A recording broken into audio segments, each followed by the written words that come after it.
प्रत्येक पूर्णिमा को क्या करना है, उपवास कैसे करना है, अपनी जो गलतियों के लिए क्षमा याचना कैसे करनी है, जो हम कमाते हैं उसका 20वां भाग दान कैसे देना है, पारमिताओं का अभ्यास कैसे करना है, शील का आचरण कैसे करना है, मध्यम मार्ग पर कैसे चलना है, उस सब का एक नाम है बौद्धों का घोषणा पत्र।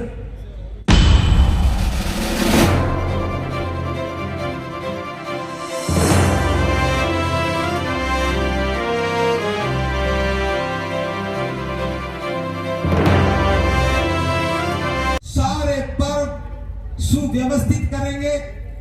प्रत्येक पूर्णिमा को क्या करना है, उपवास कैसे करना है, अपनी जो गलतियों के लिए क्षमा याचना कैसे करनी है, जो हम कमाते हैं उसका 20वां भाग दान कैसे देना है, पारमिताओं का अभ्यास कैसे करना है, शील का आचरण कैसे करना है, मध्यम मार्ग पर कैसे चलना है, उस सब का एक नाम है बौद्धों का घोषणा पत्र, जिसे मैनिफेस्टो वो तैयार हो चुका है।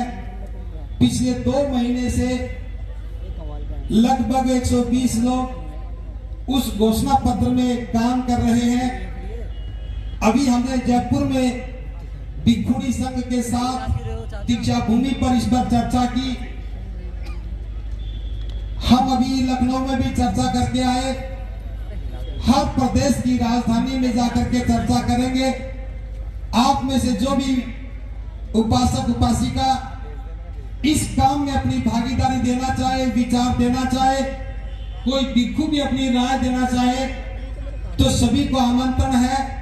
अभी हमारे पास 16 जून तक का समय है।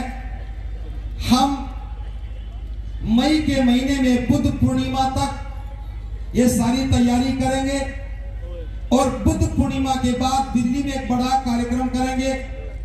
उस कार्यक्रम में उस घोषणा पत्र की एक एक बात को आपके सामने रखेंगे। जब सबकी सहमति हो जाएगी तो उसे पास करेंगे और जिस पर सहमति नहीं होगी तो उस पर चर्चा करेंगे। और उस दिन हम उस घोषणा पत्र को पूरा सही करके सभी के हस्ताक्षर करवाएंगे, ताकि हम समाज को बता सके, देश को बता सके कि ये घोषणा पत्र को एक व्यक्ति ने नहीं बनाया, एक संगठन ने नहीं बनाया, ये देश के सभी बौद्धों की, भिक्षुओं की, विद्वानों की, सामाजिक कार्यकर्ताओं की, संगठनकर्ताओं की भूमिका से बना है।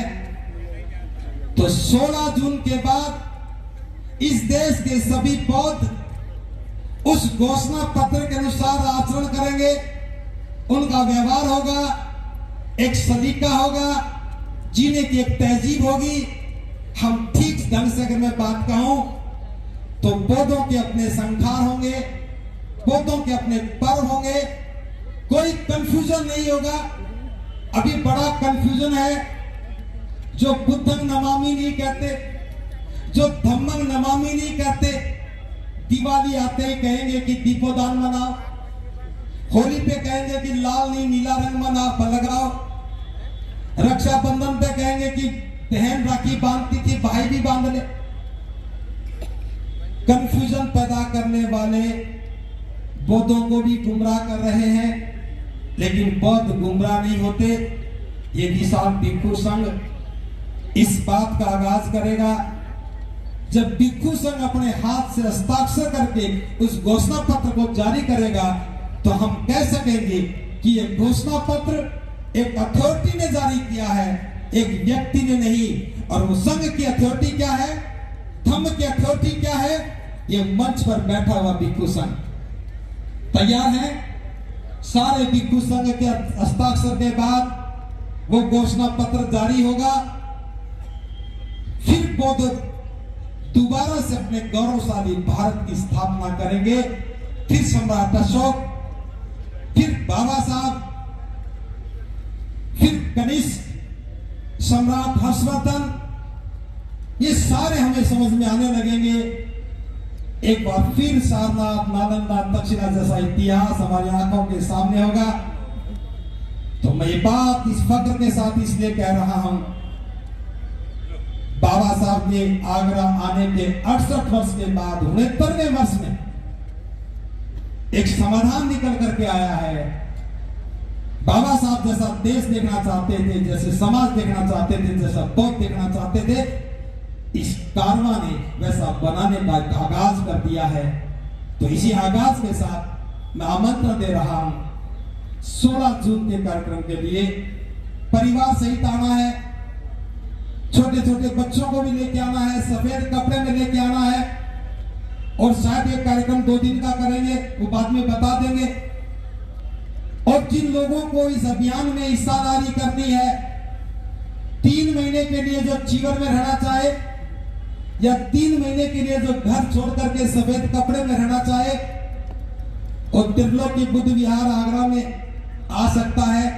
हम चाहते हैं कि आपके त्याग से, आपके सहयोग से, आपके प्रयासों से ये अगला कार्यक्रम भी सुंदर बन जाए। बस मैं ज्यादा बात ना करते हुए, मैंने सिर्फ काम करने की बातें की हैं। जो काम करना है वो दोहराया है, लक्ष्य तय किया है। बाबा साहब ने जो हमें लक्ष्य दिया था, बस उस लक्ष्य में मैंने आप सबको भागीदार बनाने के लिए कोशिश की है। तो मैं कामना करता हूं ये कारवां एक नई इतिहास लिखने की शुरुआत है। और मुझे ये बात कहते हुए फख्र है, अब बाबा साहब के तंबू के हजारों बंबू बनेंगे, और जिसको भी बंबू बनना है ये मौका है। अभी जो बैठे हैं वो उठे नहीं, जो जा रहे हैं वो रुक जाएं। घर दूर नहीं जाएगा, पक्की बात है।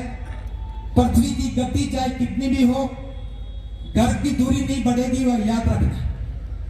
ये पृथ्वी घूम रही है, घर की दूरी वही की वही मिलेगी।